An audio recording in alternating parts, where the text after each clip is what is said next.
shit is more than black and white. Let's go gray. Ah!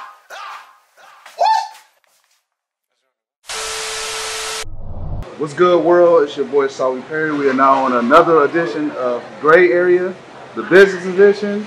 And I have a very special guest with us today. Sofi, how's you doing today? Doing fantastic. Doing fantastic. That's yes. great. That's great. So, the first question I wanted to ask: when did you start drawing, painting? I like to say fresh out of the womb because I was just, since I can remember, my mom would tell me, I used to draw on like the apartment complex walls. If I could pick something up and draw with it, I would. So I usually say like right after birth. Okay. It was just instinctual. Okay. So where do you draw your inspiration from when you're drawing? Like, where do you get your inspiration from? Personally, I've looked into art as a way of release. It's a way that I've been able to process my emotions and do all that kind of stuff. I definitely get inspiration from Tim Burton. I love Tim Burton. I grew up watching all these movies. Animals, I love animals. Surrealism, when I started getting older and I saw more like Dali's work, Salvador Dali was a big inspiration. So I definitely look into the darker, more surreal side to art, and I go from there. Okay, so who would you say is your favorite artist? Like, who was somebody that you looked at and said, I'm inspired by their work and I like what they're doing? Like, who would you say is your favorite artist? As far as favorite artists, I think there's several, because I know there's like big names and then there's more local artists. I know if I have to say one, it's obviously Salvador Dali, because he did paintings where he can make people look real, but he also put it in a perspective where it wasn't real. So that's where surrealism and realism mix in, and I just really like that concept. As far as like more local artists, like Colin Christian was always a big one for me. He's on Instagram, he's from Florida, and he does these pieces where they're kind of creepy, but they still look real. And I like that too. So those are some of my favorite artists. Okay, I'm gonna have to check those artists out, so I appreciate you giving me them names. So tell me this, what is your favorite photo or portrait that you made so far? Well, I'm very inspired by my sisters, so thank God. I have very beautiful sisters that I've always used as like my models. You can't just walk up to random people and be like, hey, can I use you for my painting? A lot of people aren't cool with that. Yeah, exactly. Especially because you're going to keep it. It's for my portfolio. So one of my personal favorite this one is of my sister. You want me to pick it up? Yeah, you can pick it up. Oh, you can point at her, show it, however you want to show it. This is very surrealistic. So it's her, and you can see the blue tints and like she's melting into the pool. Her arms are all separated. The look in her eyes is like glistening with the colors from the pool. If you look at the original picture, it doesn't even, you can see her laying down, her hair is like this, but those colors, like, one thing about art that I've learned is I really learned how to play with color. So that's gotta be one of my favorites. Is anytime I get to paint my sisters and make them look really cool, like, those are my babies. So putting them in a canvas, it's like, that's staying on my wall forever. That's dope. Like, just me looking at this art that you have back here, like, that's dope. Like, listen, my followers, she's painting all this, you know what I'm saying? Like, I saw her at a gym and immediately came and said, what is that? So definitely look at this artwork and just admire it like I do, because it's very nice. So, so let's go gray. This is a segment where we ask serious questions and things like that, and we get the serious answers. So tell me this, have you had any weird portrait requests, like something where you're like, no, I can't do that? Okay, so I had a lawyer, and my lawyer, for immigration purposes, he wanted, I knew him, I knew his wife. He asked me to paint his mistress. What? And it's like a back shot of her, like her back, like her behind and all that. And I was like, I feel very uncomfortable doing this, but he's such a great lawyer and I don't want to lose this contact. And he paid me pretty good money for it. And I, of course, as an artist, I took it upon me to paint it and just, move on with my life. But it was a very nice portrait. It was very nice. Wow, I really wasn't expecting that answer. I'm not even gonna lie. I'm not even gonna lie to you. So that's one for the books, So I'm in the art form too, and things like that. And I hate when they take the work that we do and call it a hobby. So tell me this. Even though it may be a hobby, it's still our work. So tell me this: do you feel the arts field get enough respect?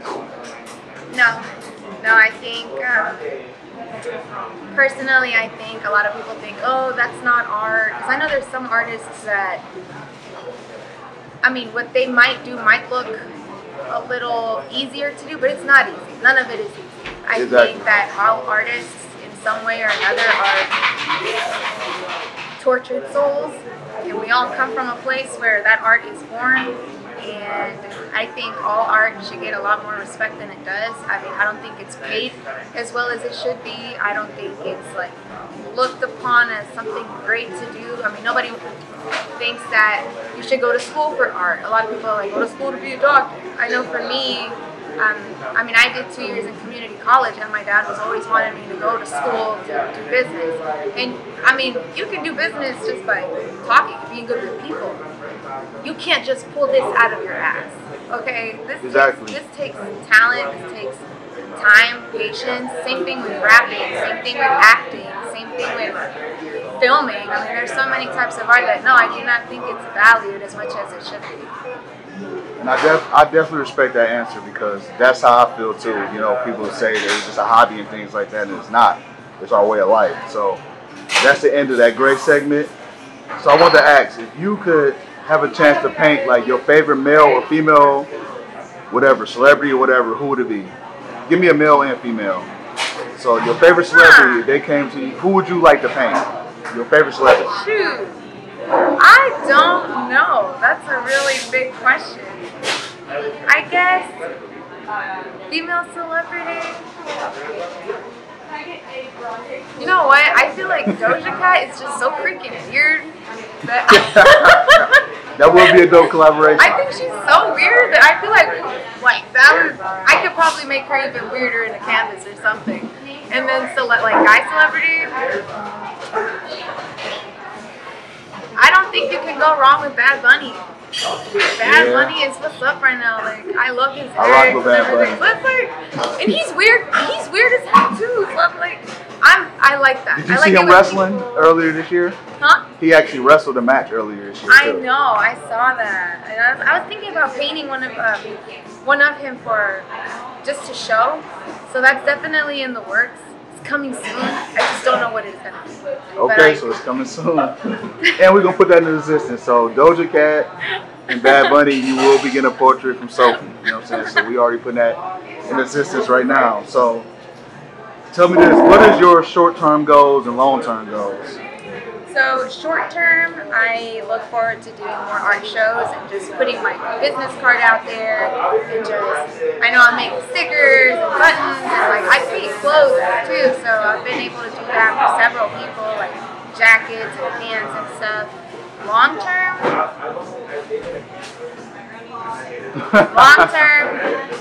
big things. I look forward to retiring off and just doing this.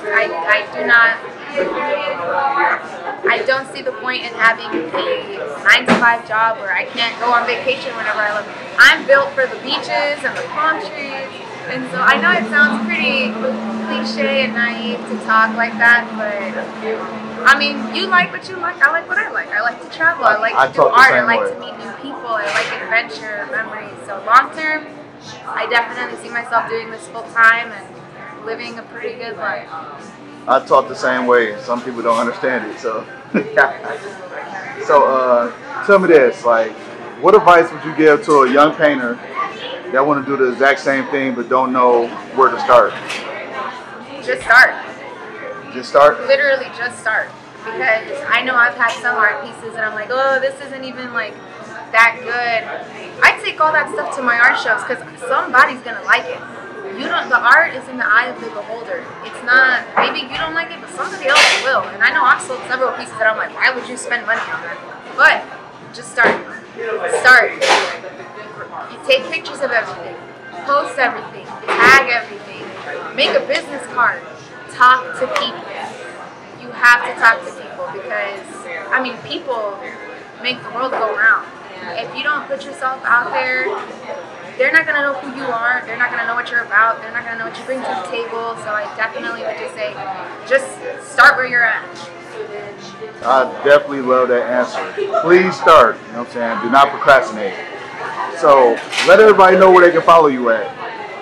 So I have an art Instagram, and I'm really just like on art Instagram. I have a Twitter, but I post most of my stuff on Instagram. It's Arte de Sanuesa, which I'm pretty sure you can like put it on there. Yeah, I'll put it. Yeah. I'll type it on there.